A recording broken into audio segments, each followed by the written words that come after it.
నజరేయుడైన యేసు పరిశుద్ధ నామములో మీ అందరికీ వందనాలండి. దేవుడు నాకు ఇచ్చిన ఈ గొప్ప అవకాశాన్ని బట్టి దేవునికి వందనాలు చెల్లిస్తున్నాను. ప్రత్యేకంగా మనం ధ్యానించే అంశము దేవునితో నడవడం, వాకింగ్ విత్ గాడ్. ఈ దినాల్లో మనుషులు ఉద్యోగ రీచ్ అవ్వచ్చు, పనులు రీచ్ అవ్వచ్చు, కుటుంబ విధి విధానాలు మారి అనేక మంది పనులలో ఏదో కార్యాల్లో బిజీగా ఉంటున్నారు. దేనికి బిజీగా ఉంటున్నామంటే కుటుంబాన్ని ముందుకి నడిపించడానికి, కుటుంబం కొరకే బిజీగా ఉంటున్నారు. కుటుంబాన్ని ఆర్థికంగా ఆదుకోవాలని ఒక చిన్న తపనతో కష్టపడుతున్నారు. పిల్లల భవిష్యత్తు బాగుండాలని తపనతో వివిధమైన పనుల్లో పాల్గొంటూ, వివిధమైన కార్యాల్లో పాల్గొంటూ, ప్రతిదీ కుటుంబం గురించే చేస్తూ ఈ ప్రక్రియలో ఒంటరిగా అనేక మంది ఉంటున్నారు. ఓకే, కుటుంబం గురించి పనిచేస్తూ, కుటుంబ అభివృద్ధి గురించి పనిచేస్తూ, కుటుంబానికి సహాయపడాలని పనిచేస్తూ, కుటుంబానికి కొంచెం దూరంగా ఉంటూ పనిలో ఎక్కువసేపు సమయం గడుపుతూ, ఈ సమయం గడుపుతున్న సమయాలు కావచ్చు, ఏ పరిస్థితులన్నా కావచ్చు, ఒక మనిషి నేటి దినాల్లో ఒంటరితనం అనే దానిని ఎక్కువగా ఎదుర్కొంటున్నారు. అంటే ఇక్కడ కూర్చున్న సగం మంది పైబడిన వారికి మనసులో ఒకటి అనిపించవచ్చు, ఏంటంటే నేను ఒక్కరినే ఉంటాను, నేను ఒక్కరినే కష్టపడాలి, నేను ఒక్కరినే కుటుంబం గురించి ఆలోచించాలి, నేను ఒక్కరినే బాధ్యతలన్నీ మోయాలి, ఐఎమ్ అలోన్.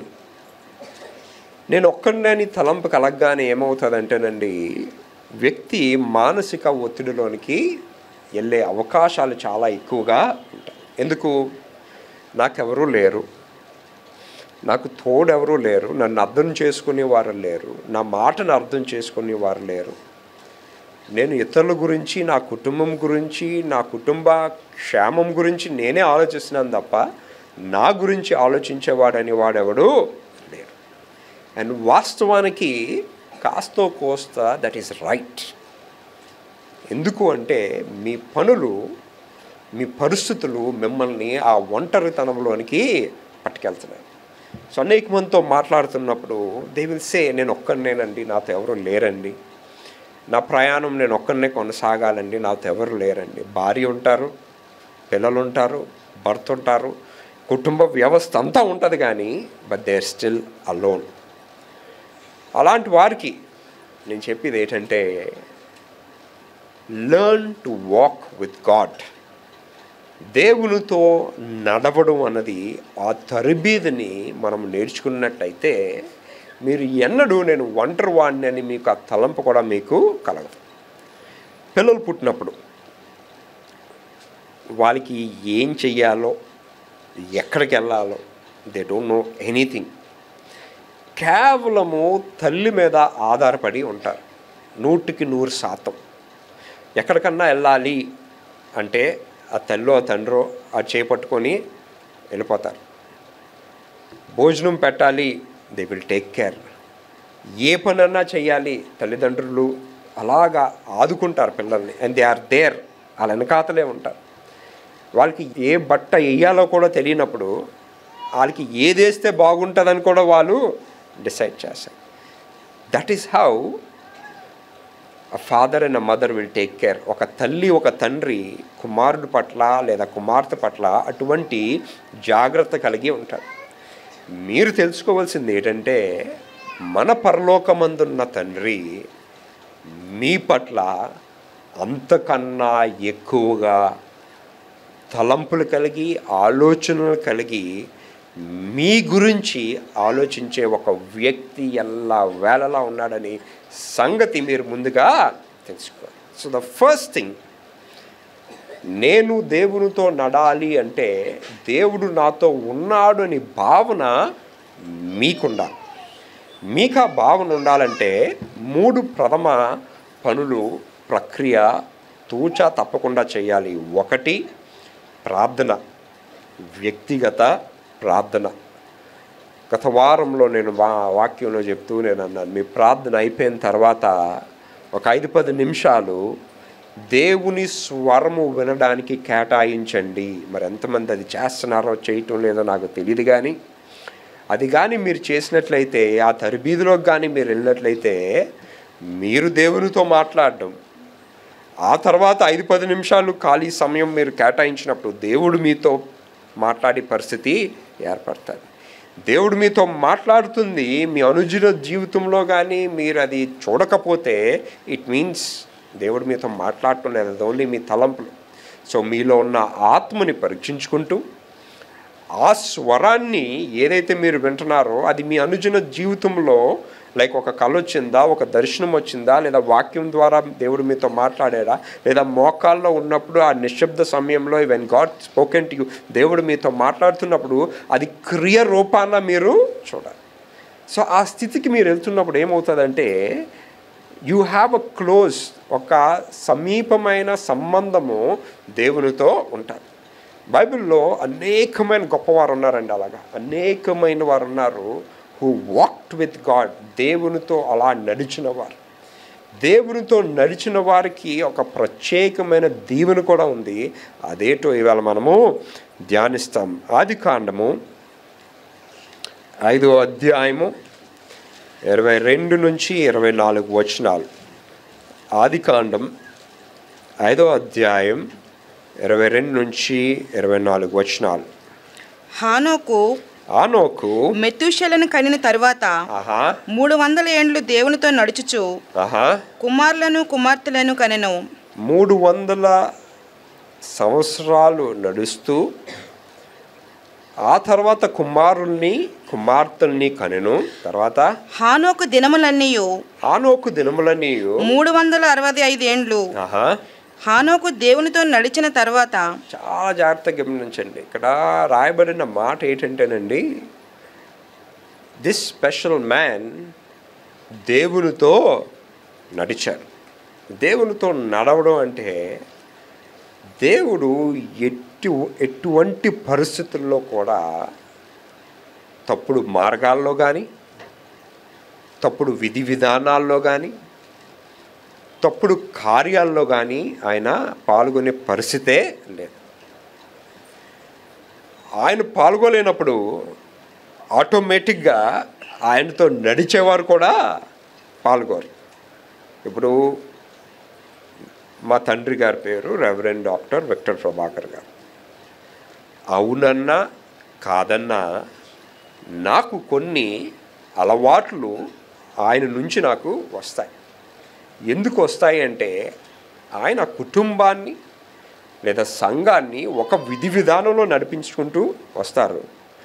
కుమారుడిగా నేను అక్కడ పుట్టి అక్కడ పెరిగాను కాబట్టి ఆ విధి విధానాలు నాకు కూడా ఇమ్మడవుతాయి. అర్థమైందండి? Because I keep seeing my father. నేను మా తండ్రిని అలాగూ చూస్తాను కాబట్టి అదే విధి విధానాల్లో అదే పద్ధతుల్లో నేను నడిచే అవకాశము ఎక్కువగా ఉంటుంది. మీరు దేవునితో నడిస్తే ఆటోమేటిక్గా ఆయనకి ఏ పద్ధతులు ఉన్నాయో, ఆయనకి ఏ విధి విధానాలు ఉన్నాయో, that is the path even you will choose. మీరు కూడా అదే మార్గాన్ని ఎంచుకుంటారు. సో ఈ గొప్ప వ్యక్తి దేవునితో నడిచెను కాబట్టి, చదవండి, దేవుడు అతన్ని తీసుకొని పోయిన గనుక అతడు లేకపోయాను. దేవుడు అతన్ని తీసుకుని పోయాడంటే బైబిల్లో ఉన్న గొప్ప వ్యక్తుల్లో ఒక వ్యక్తి ఈయన. ఎందుకంటే he did not see death. మరణాన్ని ఆయన చూడలేదండి. వాస్తవానికి ఆనోక్ గారు కూడా పలికిన అనేకమైన మాటలు ఉన్నాయి బైబిల్లో.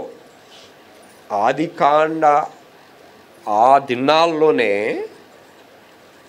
ఆఖరు దినాల్లో ఏం అవ్వబోతున్నాయనే విషయాల్ని తెలియజేసిన వ్యక్తి ఆనోక్ గారు. కానీ ఈ విషయాలన్నీ ఈ పరిశుద్ధ గ్రంథంలో జతపరచబడలేదు వివిధ కారణాల వలన. ఈ పుస్తకాలు సేకరించేవారు వాళ్ళ ఆలోచనలో, వాళ్ళ ప్రక్రియలో ఈ కొన్ని మాటలు ఫిట్ అవనందున దీన్ని మన బైబిల్లో జతపరచబడలేదు. కానీ ఆఖరు దినాల్లో ఏదైతే జరగబోతున్నాయో ఇవన్నీ ముందుగానే ఈయన ప్రవచించారు. ఎందుకు ఆయన ప్రవచించగలిగారు? ఎందుకు అన్ని గొప్ప విషయాలు తెలియజేయగలిగారు? బికాస్ ఆయనకి దేవునికి అటువంటి సంబంధము, that is the connection he had with God.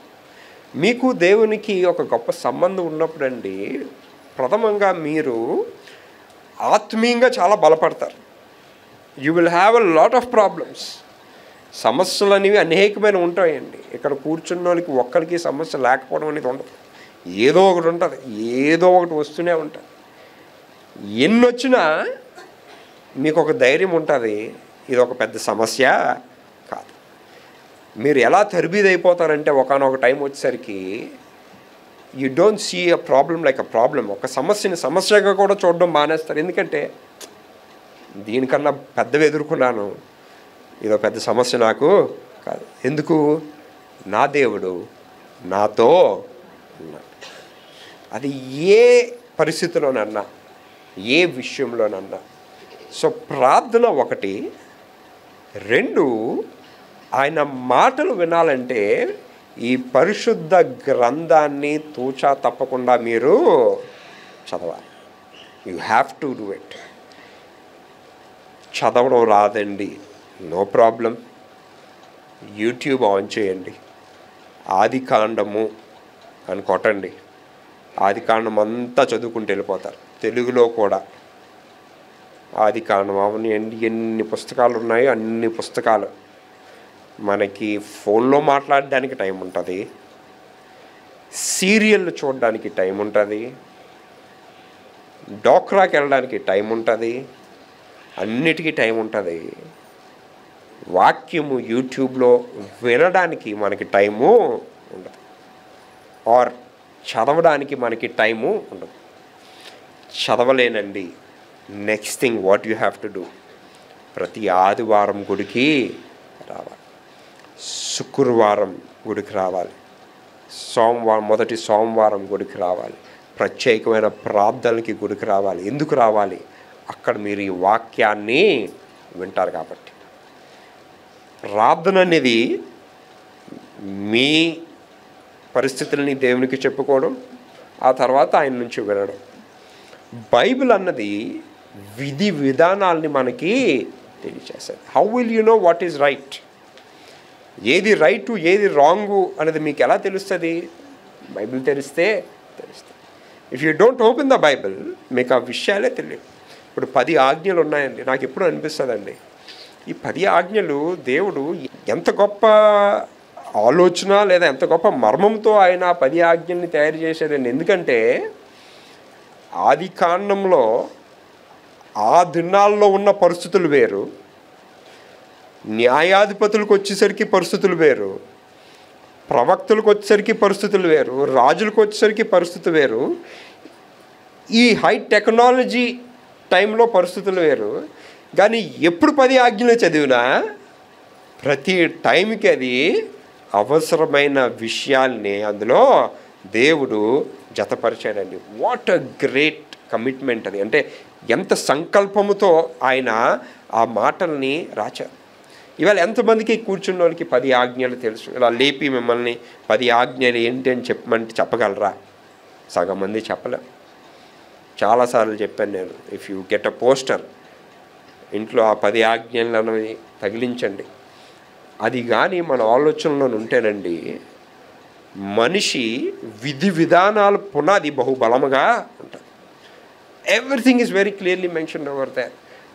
మనిషి ఏ రంగంలో అయితే పాపము చేస్తాడో ఆ రంగంలో చేయకూడదని ఆ 10 ఆజ్ఞల్లో గ్యారంటీగా రాయబడి ఉందండి. It is so very clear. 10 ఆజ్ఞలు ఎందుకు అంత గొప్పవంటేనండి, యూ కెన్ టేక్ ఇవాళ మనిషి ఎన్ని రంగాల్లో తప్పుదాలు చేస్తున్నాడో అన్ని తప్పుదాలకి ఆనకట్టేసేది ఆ 10 ఆజ్ఞలే. ఎంతమంది ప్రతిరోజు చదువుతున్నాం? తల్లిదండ్రులైన వారు మీరు మీ పిల్లలకి మీ ప్రార్థన సమయంలో ఈ 10 ఆజ్ఞల్ని ఉచ్చరించి లేదా చెప్పిలాగా are you doing something about it? మన ఆరాధన ఉంది, ప్రారంభమవుతుంది. First thing that we do, ఆ ఆశీర్వాదాన్ని మనము వింటాం. ఎంతమంది ఇక్కడ కూర్చున్న వాళ్ళు దేవుడు పలికిన ఆ ఆశీర్వాదాన్ని మనం వింటున్నాం, ఆ పలికిన ఆ 10 ఆజ్ఞలు వింటున్నాం. ఇవన్నీ కానీ రోజు మనం అలవాటు చేసుకుంటేనండి, you will learn to walk with God. అప్పుడు దేవునితో నడవడం అనేది మీరు నేర్చుకుంటారు. సో ఈ వాక్యం అన్నది కేవలము దేవుని ఆలయానికి వచ్చినప్పుడు లేదా మీ వ్యక్తిగత బైబిల్ స్టడీ టైంలోనే సాధ్యపడుతుంది. నెలకి ఎంతమంది బైబిల్ చదవడానికి సమయము కేటాయిస్తున్నారు? ఎంతమంది మీ పిల్లల చేత బైబిల్ చదవడానికి సమయము కేటాయిస్తున్నారు? ఎంతమంది మీ పిల్లల్ని బంగారు వాక్యాలు చదవడానికి ప్రోత్సహిస్తున్నారు? డైనింగ్ టేబుల్, మా పిల్లలు ఇద్దరు ఆదివారం సండే స్కూల్కి వెళ్తారు. పాస్టర్ గారు అయిపోయిన తర్వాత మీరు కానీ నాకు బంగారు వాక్యం బాగా చెప్పినట్టయితే మీకు ఏటి కావాలో చెప్పండి, నేను వెళ్ళి కొంటాను అంటారు. ఆ చిన్న ఆశ, ఏది మా తాతగారు ఏదో కొంటారని ఇద్దరు తోచా తప్పకుండా దాని కంఠస్థం పెట్టేస్తుంటారు. How many of us are doing that? నేను చిన్నప్పుడుగా ఉన్నప్పుడు పాస్టర్ గారు నాకు ఆ బంగారు వాక్యాలు రాసి నాతో అలాగా చెప్పించేవారు. ఇక్కడ కూర్చున్న ఎంతమంది తల్లిదండ్రులు అలాగున బంగారు వాక్యాలు చెప్పడం కానీ ఈ 10 ఆజ్ఞలు మీ పిల్లలకి నేర్పించడం కానీ, ఇక్కడ కూర్చున్న వాళ్ళు ఎంతమంది, నేను కానీ చేతులు ఎత్తమంటేనండి నేను రాసి ఇవ్వగలను 90% మంది ఎవరు చేయటం లేదు, ఆర్ 99% మంది you're not even doing it. లక్షలు వేలు ఖర్చు పెట్టి పిల్లలకు చదువునిస్తున్నారు. లక్షలు ఉచితంగా మీ గృహంలో ఉన్న బహుబలమైన పునాదిని మీ పిల్లలకి మీరు నేర్పించడం లేదు. అండ్ నా పిల్లల భవిష్యత్తు ఎలాగెందుకు అయిందని తర్వాత మీరు బాధపడి దానికన్నా ముందుగానే మీరు ఆలోచించవలసింది ఏంటంటే, అటువంటి మంచి పునాదిని మీరు ముందు వేయాలి. Make sure you do it. It is the word of God. దేవుని వాక్యము మిమ్మల్ని బలపరుస్తుందండి. యోహాను సువార్త 8వ అధ్యాయము 51వ వచనం. యోహాను సువార్త 8వ అధ్యాయము 51వ వచనం. ఒకడు నా మాట గైకొని ఎడల, నా మాటలు గైకొని ఉన్న ఎడల వాడెన్నడును మరణము పొందడని మీతో నిశ్చయముగా చెప్పుచున్నానని ఉత్తరం ఇచ్చాను. కూర్చున్న సగం మందికి భయం ఏంటంటేనండి, నేను ఎప్పుడు చనిపోతానేమో, పొరపాటునేమో చిన్న రోగాలు ఉన్నాయనుకోండి, నా పిల్లల పెళ్ళి చూస్తానా, నా మనవని పిల్లల పెళ్ళి చూసినంత వరకు ఒక ఆనందం. పిల్లల పెళ్ళితో వీళ్ళకి ఆనందం ఉండదు. తర్వాత వాళ్ళ మనవడి పెళ్ళి చూసేయాలి, మనవరాలు పెళ్ళి చూసేయాలి, ఇంకా ఓపికంటే వాళ్ళ పిల్లల పెళ్ళిళ్ళు కూడా చూసి. కానీ ఈ రోజుల్లో అదృష్టం చాలా తక్కువ మందికి. ఎందుకంటే 30-35 వస్తే కానీ ఆవిడ పెళ్లి చేసుకోవటం లేదు. ఇంకా 35కి పెళ్లి చేసుకుంటే వాళ్ళు ఎప్పుడు పిల్లలకి అంటారు. మళ్ళీ పిల్లలకి అనడానికి ఒక ప్లానింగు, నాకు ఆ ధనం ఎక్కువగా లేదండి, ఇది లేదండి, అది లేదండి అని అంటారు. అన్నీ సమకూర్చేసరికి పిల్లలు పుట్టే ప్రాబ్లం వస్తుంది. ఎప్పుడు లేని విధంగా ఎన్ని IVF సెంటర్లు, ఎన్ని ఇవ్వండి. దేవుడు మీకు ఆరోగ్యాన్ని ఉచితంగా ఇచ్చాడండి, ఆరోగ్యాన్ని ఉచితంగా ఇచ్చాడు. ఏ టైంలో ఏటి అవ్వాలో అవి అవ్వాలంతే. You need to enjoy with your children. ఈ కుటుంబ వ్యవస్థని దేవుడు ఎందుకు పెట్టాడంటేనండి, ఏదో కనీసి వాళ్ళకి ఏదో డబ్బులు ఇస్తున్నాం అన్నది కాదండి. If you don't talk to your child, మీ కొడుకుతో మీ కూతురుతో కానీ సమయం గడకపోతే ఇట్స్ వేస్ట్. అంటే మీరు వాళ్ళకి జీవాన్ని ఇచ్చి యువర్ అన్నెసరీ మీరు ఏమంటారో తప్పని చేశారు. ఎందుకంటే దేనికైతే మీరు కన్నారో ఆ పనిని మీరు పూర్తి చేయటం లేదు. Are not enjoying with your family. ఇప్పుడు నేనున్నాను, మా కూతురు ఉంది, నాకు మనసులో ప్రతిసారి అనిపిస్తుందండి, వారానికి గ్యారంటీ ఒకసారి డింపితో అంటాను నేను. చూస్తూ చూస్తూ పెద్ద అయిపోతుంది, కొంచెం పెద్ద అయిపోతే ఆ ముద్దు ముద్దు మాటలు, ఆ చక్కని మాటలు, ఆ నిష్కపటంగా వాళ్ళు ఏది అనుకుంటారో అది టప్మని చెప్పేస్తారండి. అది కానీ ఇంక పెద్ద అయిపోయారు అనుకోండి, I cannot play with them. మళ్ళీ నేను వాళ్ళతో ఆడలేను, అలాగే సమయం వాళ్ళతో గడపలేను. So how many of you are spending time like that? మీ పిల్లలతో ఎంతమంది సమయం కేటాయిస్తున్నారు? మీ కూతురుతో ఎంతమంది మాట్లాడుతున్నారు? మీ కొడుకుతో ఎంతమంది మాట్లాడుతున్నారు? No, you are so busy earning. సంపాదనలో చాలా బిజీ అయిపోయి మానసిక ఒత్తిడిలోనికి వెళ్ళిపోయి మళ్ళీ ఎవరి గురించి? ఆ పిల్లల గురించే. కానీ ఆ పిల్లలకి మీరు ఏమి ఇవ్వటం లేదు, టైం ఇవ్వటం లేదు. మీ పిల్లలతో బయటికి ఎప్పుడు వెళ్ళారు? మీ పిల్లలకి ఓకే పెద్ద పెద్ద డబ్బులు అక్కర్లేదండి, ఇక్కడ మనకి సెంట్రల్ పార్క్ ఉంది, ఉడా పార్క్ ఉంది, బీచ్ ఉంది. మీ పిల్లలతో ఎక్కడైనా సమయానికి వారానికి ఒకసారైనా బయటికి వెళ్తున్నారా? వాళ్ళు ఎంతసేపు చదువేనా? Are they seeing the outside world? ప్రపంచాన్ని చూస్తున్నారా? ఓ బీచ్ని చూస్తున్నారా? వెళ్ళి మట్లు ఆడడం తెలుసా వాళ్ళకి? పార్కులు ఆడడం తెలుసా? They don't know. చాలామందికి ఆదివారం గుడికి రావడమే గొప్ప, అంటే భిన్నంగా అనమాట. స్కూల్కి ఇంట్లోకి కన్నా ఓకే, వేరే చోటుకి ఎక్కడికన్నా వెళ్తున్నామంటే గుడికి వెళ్తున్నాం. No, take your children out. మీ పిల్లల్ని బయటికి పట్టుకెళ్ళండి, మీ కుటుంబాన్ని బయటికి పట్టుకెళ్ళండి, మీ భర్తను బయటికి భర్తతో పాటు బయటికి వెళ్ళండి, భార్యని బయటికి పట్టుకెళ్ళండి. Have a good family life. No, you don't have it. సంపాదన ఏంటి? దేవుడు మిమ్మల్ని ఈ లోకంలోనికి తెచ్చింది 24 గంటలు పనిచేసి డబ్బులు సంపాదించమని కాదండి. దేవుడు మిమ్మల్ని ఈ లోకానికి ఎందుకు పంపించాడంటే మంచి కుటుంబ వ్యవస్థలో జీవించడానికి. నేను ఇక్కడ కూర్చున్న సగం మందికి ఆ కుటుంబ వ్యవస్థని అనుభవించే యోగము కూడా లేదు. ఎందుకంటే ఆ తలంపుల్లో లేరా. ఈ పనులు చేసి ఏదో ఉద్ధరించామనుకుంటారు తప్ప నేను నా కుటుంబంతో ఎంతసేపు గడుపుతున్నాను, నా పిల్లలతో నేను ఎంతసేపు గడుపుతున్నాను, నేను నా భర్తతో ఎంతసేపు గడుపుతున్నాను. చాలామంది భర్తలకి వాళ్ళ భార్యకున్న ఆశయాలేటో తెలియదు, కళలేటో కూడా తెలియదు. They just don't know. ఎందుకు? వాళ్ళకి ఏం లేదు, టైం లేదు. This is not what God family assigned for. ఈ కుటుంబాన్ని, ఈ వ్యవస్థని దేవుడు అందుకు పెట్టలేదండి. దేవుడి కుటుంబ వ్యవస్థను ఎందుకు పెట్టాడంటే, అరే బాబు హ్యాపీగా జీవించండి, ఫలించండి అని పెట్టాడండి. ఫలించే అనే మాటకి అర్థం కూడా మనకి తెలియదు. So the people who walk with God, దేవునితో ఎవరైతే నడుస్తారో వాళ్ళకి ఏముండదట? మరణం ఉండదట. ఇవాళ మన బాధ ఈ రోగాలతో ఎప్పుడు చనిపోతామని ఒక టెన్షన్లోనే బతుకుతున్నాం. But if you walk with God, మీరు దేవునితో నడిచినట్లయితే ఆ భయం కూడా మీకు ఉండదు. ఇర్మియా 7వ అధ్యాయము 23వ వచనం చదవండి.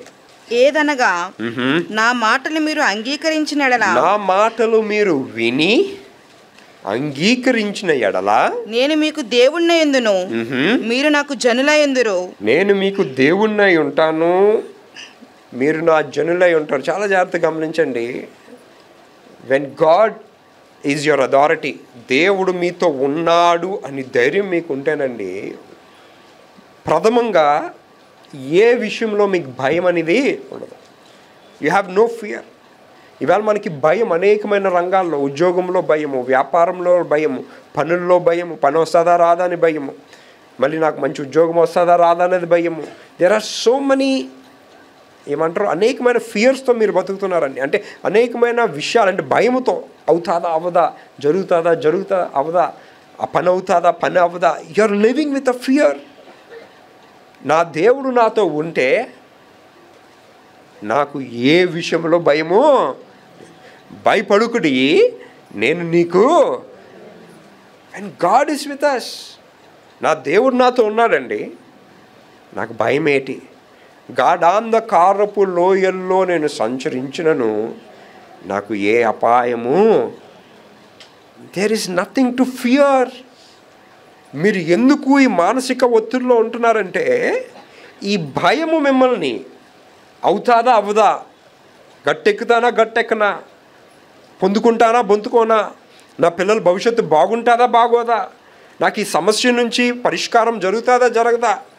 You should know that God will do. Okay, నేను తప్పుడు మార్గం చేశాను, ఓకే తప్పుడు తలంపు తలంచాను, ఓకే తప్పుడు మార్గంలో వెళ్ళాను. ఇవాళ దేవుణ్ణి అడుగుతున్నాను, అయ్యా నన్ను క్షమించని మనస్ఫూర్తిగా అడుగుతున్నాను, దేవుడు నన్ను క్షమించు. దేవుడు ఏం చేస్తాడండి? ఆశ్చర్యకరంగా, కంటికి కనిపించవు, చెవికి వినబడవు, ఊహకి అతీతంగా ఉంటాయి దేవుని. He will do a miracle in your life. దేవుడు మీ జీవితంలో అద్భుతం చేస్తాడండి. And you have no idea అది ఎప్పుడు జరుగుతుంది, ఎలాగ జరుగుతుంది, ఎవరి ద్వారా జరుగుతుంది మీకు తెలియదు, కానీ అది గ్యారంటీ జరుగుతుంది. చదవండి. నా మాటలు మీరు అంగీకరించిన ఎడల, నా మాటలు మీరు అంగీకరించిన ఎడల నేను మీకు దేవుణ్ణై యుందును, నేను మీకు దేవుణ్ణై యుందును, మీరు నాకు జనులై యుందురు, మీకు క్షేమము కలుగునట్లు. దేవుడినై ఎందుకుంటున్నాడంటేనండి, దేనికి మీకు క్షేమము కలుగునట్టు నేను మీకు ఆజ్ఞాపించుచున్న మార్గం అంతటి అందు, నేను మీకు ఆజ్ఞాపించిన మాటలన్నిటి అందు మీరు నడుచుకొనిడి. క్షేమము మనకి కావాలి అంటే ఆయన ఆజ్ఞాపించిన ఆ ఆజ్ఞలన్నీ మనము గైకొని ఉండాలి. ఇఫ్ యు వాంట్ సేఫ్టీ, క్షేమము, దేవుడు మిమ్మల్ని క్షేమంగా ఉంచాలి, ఆరోగ్యంగా ఉంచాలి, మీ పిల్లల్ని క్షేమంగా ఉంచాలి, మీ భర్త పనిపాటుల్లో క్షేమంగా ఉండాలి, మీ పిల్లలు బయటికి వెళ్ళి ఇంటికి వచ్చినప్పుడు క్షేమంగా ఉండాలి అంటే మీరు ఏం చేయాలండి? దేవుని మాటల్ని వినాలి, దేవుని ఆజ్ఞల్ని గాయకొని ఉండాలి. It is very very very important అండి. చూడండి, హెబ్రీలు 11వ అధ్యాయము 5-6 వచనాలు చదవండి. హెబ్రీలు 11వ అధ్యాయము 5-6 వచనాలు. విశ్వాసాన్ని బట్టి హానోకు మరణమును చూడకుండానట్లు కొనుపోబడెను. ఒకటి దేవునితో నడిచాడు ఆయన. ఏ తలంపుతో నడిచాడంటేనండి, విశ్వాసంతో నడిచాడు. ఇవాళ మీరు ప్రార్థన చేస్తున్నారు, బాగానే ఉంది. మీ ప్రార్థన చేస్తున్నప్పుడు ఎంతమందికి విశ్వాసం ఉంది దేవుడు ఆ పని చేస్తాడు అని? How many of you have the faith? ఇవాళ విశ్వాసంలోని ప్రార్థన అయితే బాగానే చేస్తాం, గుడికి కూడా ఎందుకు వస్తాం? మేబీ వస్తే మంచి జరుగుతుంది. మొదటి ఆదివారం ఇంకా ఎక్కువ మంది ఎందుకు వస్తారు? ప్రభు బల్లో పాల్గొనాలని, ప్రభు బల్లో పాల్గొంటే ఏదో మంచి జరిగిపోతుందని. But most important thing is what faith do you have? ఎటువంటి విశ్వాసం కలిగి మీరున్నారు? అంటే విశ్వాసము మీకు ఉన్నప్పుడండి ఏ కోసాన జరుగుతుందా జరగదా అని శంకించకూడదు. మీరు ఆ తలంపు రాకూడదు. మా పిల్లల భవిష్యత్తు బాగుంటుందా బాగోదా అనేది ఉండకూడదండి. బాగుంటుంది అని అనాలి. పాస్ అవుతారా? ఎస్ పాస్ అవుతారు. బాగా పైకి వస్తారా? ఎస్ బాగా పైకి వస్తారు. ఉన్నతమైన స్థితిలోనికి వెళ్తారా? ఎస్ వెళ్తారు. ఈ విశ్వాసం ఎవరికి ఉండాలి? మీకు ఉండాలి. కానీ అది లేదు. You don't have the faith. దేవుడు కార్యాలు చేయాలని ఆశిస్తాం, ప్రార్థన చేస్తాం, గుడికి వస్తాం, అన్నీ చేస్తాం, కానీ దేవుడు చేస్తాడని నమ్మకం మాత్రం మనకి నమ్మకం లేనప్పుడు మాట్లాడే మాట ఏంటంటేనండి, జరిగితే జరిగిందండి, జరిగితే దేవుని చిత్తం, జరగకపోతే కూడా దేవుని చిత్తం. జరిగితే మంచిదే, జరగకపోతే ఓకే దేవుని చిత్తం కాదేమో. దేవుని చిత్తం కాదేమో అన్నప్పుడు మీరు ఏదన్నా ప్రక్రియలో పెట్టుబడి పెట్టారనుకోండి, ఆ పెట్టుబడి నష్టం కూడా మీకు రాకూడదు కదా. ఎందుకంటే దేవుని చిత్తం కానప్పుడు దేవుడు ముందే తెలియజేయాలి మీకు. ఆ పెట్టుబడి పెట్టక ముందే తెలియజేయాలి. ఆ కార్యంలో పాల్గొనే ముందే దేవుడు మీకు తెలియజేయాలి. ఆ పని చెయ్యక ముందే దేవుడు మీకు తెలియజేయాలి. If it is not God's will. కానీ నష్టం వచ్చిన తర్వాత మనం అనే మాట ఏంటి? మేబీ దేవుడి చిత్తం కాదేమో, పోనేలండి ఈ నష్టం, పోనీయండి నష్టం అంటే మీరు ముందు దేవుణ్ణి దాని గురించి మీరు అడగలేదు. విశ్వాసం అనేది ఏంటంటేనండి, కంటికి కనిపించదు, చెవికి వినపడదు, ఊహకి అతీతంగా ఉంటాయి దేవుని. You have to have the faith. ఆ విశ్వాసం మీకు ఉండాలి. నా దేవుడు నాతో ఉన్నాడు, నా దేవుడు నన్ను నడిపిస్తాడు, నా దేవుడు నా పిల్లలతో ఉన్నాడు. And that faith is there. మీకు అర్థం కాదండి ఎంత ధైర్యంగా ఉంటారంటే. ఇప్పుడు నేను నా పిల్లలతో బయటకు వెళ్తుంటాను. వాస్తవానికి ఇప్పుడు పాస్టర్ గారు అక్కడ సిరిపురంలో కరాచీ వాలా అని లేదా ఒక మోర్ అని ఒక డిపార్ట్మెంటల్ స్టోర్ ఉంది, పెద్ద స్టోర్. మనం కానీ నా కొడుకు వయసు నా కూతురు వయసు వాళ్ళని లోపలికి వెళ్ళి నీకేం కావాలో కొనుక్కో అని చెప్పి డబ్బులు ఎంతో కొంత ఇచ్చి బయట వెయిట్ చేస్తామా? చెయ్యరు సగం మంది. కొనుక్కోగలరో కొనుక్కోలేరు. లోపలికి వెళ్ళి తప్పిపోతారేమో ఆ షాపింగ్ మాల్లో, లోపలికి వెళ్ళి ఎక్కడ ఏమైపోతారు ఏమో. కానీ ఈయన అవ్వచ్చు లేదా నేను అవ్వచ్చు, పంపిస్తాం, బయటే వెయిట్ చేస్తాం. మా ధైర్యం ఏంటి? వీళ్ళు క్షేమంగా వెళ్తారు, ఏటి కావాలో అదే కొనుక్కుంటారు, ఎంత కట్టాలో కట్టి మిగతా నయా పైసలతో పాటు బయటకు వెనక్కి వస్తారు. వాళ్ళకి ఏమీ అవ్వదు అని ధైర్యం ముందు ఎవరికి ఉంది? మాకుంది. ఎవరు కొందరు తల్లిదండ్రులు పిల్లలు ఎంత వచ్చినా సరే వదలరాని, మా అబ్బాయికి ఏమీ తెలియదండి, మా అమ్మాయికి ఏమీ తెలియదండి, అన్నీ వీళ్ళే చేసేస్తారు. ఇంకా కొందరు తల్లిదండ్రులు పెళ్ళిళ్ళు అయిపోతాయి కదా, పెళ్ళి అయిపోయిందంటే పెద్దోళ్ళే కదా, పెళ్ళి అయిపోయి కూడా ఈ తల్లి వెళ్ళి కూతురికి ఇది అది అన్నీ ఇలా చేసేస్తారు. ఇంకెందుకు పెళ్లి చేయడం? అలాంటప్పుడు అన్నీ మీరే చేస్తే వాళ్ళు కాపురం చేయడానికి ఒక అవకాశం ఇవ్వండి. వాళ్ళు నేర్చుకోవాలి కదా. ఈ తల్లి ఎంతకాలం బతుకుంటుంది, ఈ నాన్న ఎంతకాలం బతుకుంటారు, ముసలైపోతారు కదా, ఏదో టైంకి ఎక్స్పైరీ డేట్ ఉంటుంది కదా. ఆ తర్వాత ఎవరు బతకాలి? వాళ్ళు బతకాలి. అన్నీ వీళ్ళే చేస్తే రేపు వాళ్ళు చేసి టైం వచ్చేసరికి it's very difficult. No, learn, let them learn. Okay, ఒకసారి నష్టం జరుగుతుంది, ఓకే ఒక పొరపాటు చేస్తారు, ఓకే ఇంకొక పొరపాటు చేస్తారు, తర్వాత నేర్చుకుంటారండి. కానీ మనం అలా కాదు. పిల్లలకి ఏమీ నేర్పించము. మా ఇంట్లో బజార్ అంతా నేనే చేస్తాను. ఇంటి బజార్ అంతా, రైతు బజార్కి వెళ్ళి పర్ఫెక్ట్గా ఒక్క ఐటెం కూడా మిస్ అవ్వదు.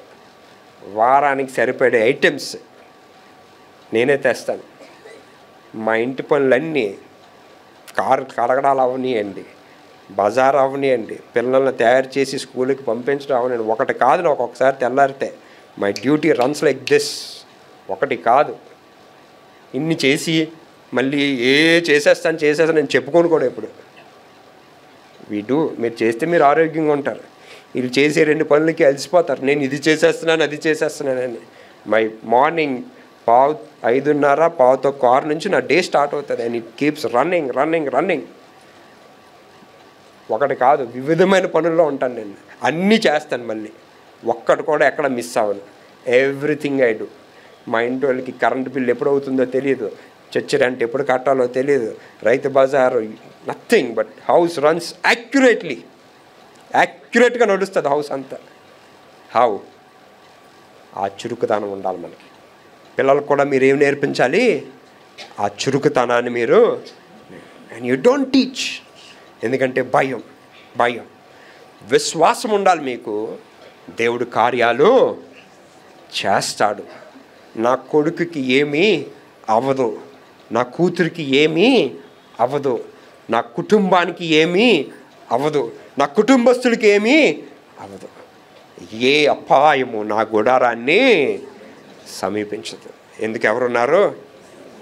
Do you have that faith? ఆ విశ్వాసం ఉందా మీకు? అటువంటి విశ్వాసంలో ఉన్నారా మీరు? అటువంటి విశ్వాసంలోనికి మీరు ఎదగాలండి. చదవండి, పూర్తి చేయండి.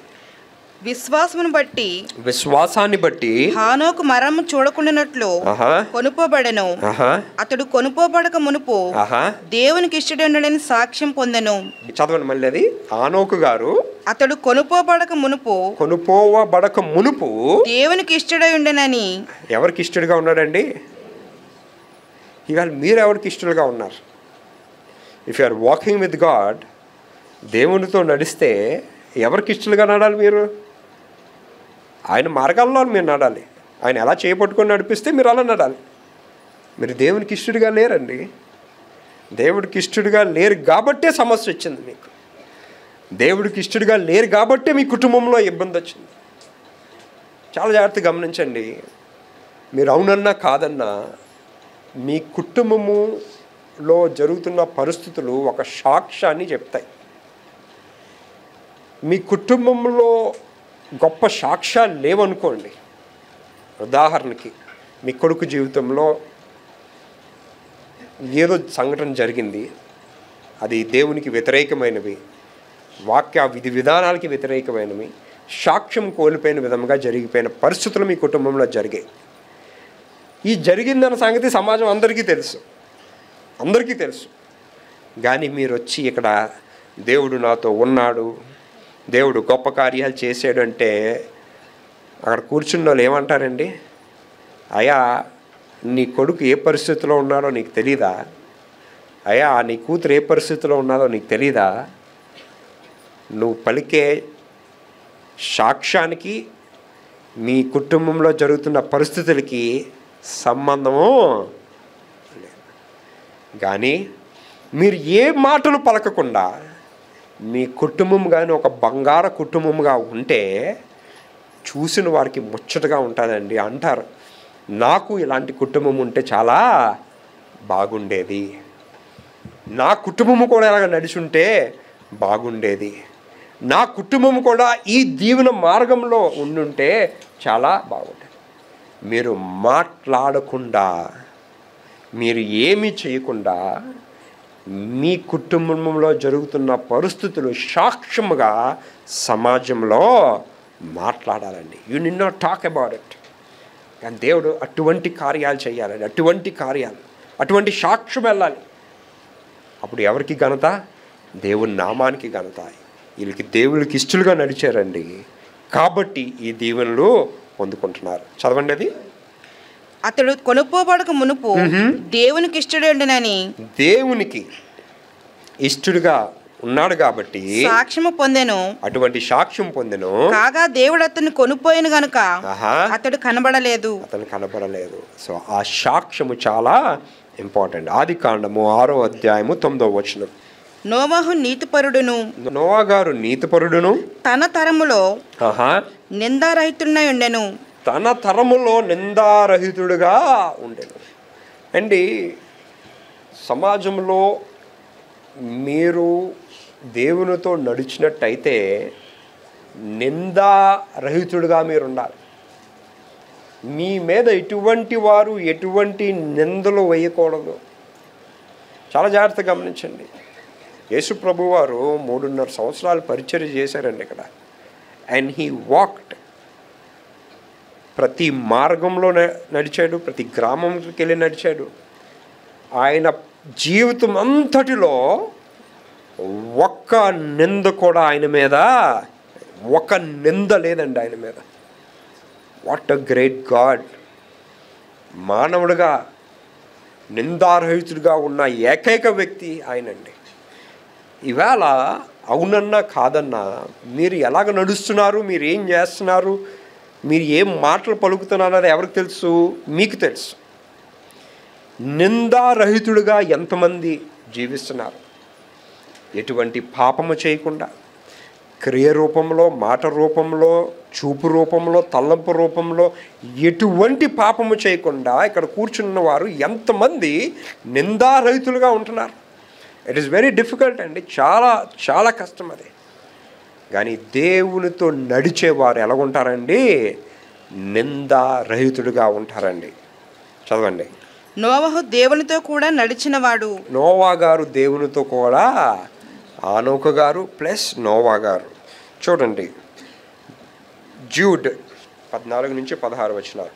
ఆదాము మొదలుకొని 7వ వాడైన హానోకు కూడా, ఆదాము గారు మొదలుకొని 7వ వాడైన హానోకు కూడా వీరిని గూర్చి ప్రవచించి ఇట్లనెను, ఇదిగో అందరికి తీర్పు తీర్చుటకును వారిలో భక్తిహీనులందరూ భక్తిహీనముగా చేసిన వారి భక్తిహీన క్రియలన్నిటిని గూర్చి భక్తిహీనులైన పాపులు ఆహా తనకు విరోధముగా చెప్పిన ఆహా కఠినమైన మాటలన్నిటిని గూర్చి ఆహా వారిని ఒప్పించుటకును ఆహా ప్రభు తన వేవేల పరిశుద్ధుల పరివారముతో వచ్చును. వారు తమ దురారాశల చొప్పున ఆహా నడుచుచు ఆహా లాభము నిమిత్తము మనుషులను కొనియాడుచు ఆహా సనుగు వారును ఆహా తమ గతిని గూర్చి నిందించు వారునై ఉన్నారు. లాభము నిమిత్తము మనుషులను కొనియాడుచు. ఇవాళ ఎంతమంది ఇక్కడ కూర్చున్న వారు అలాగున్నారు.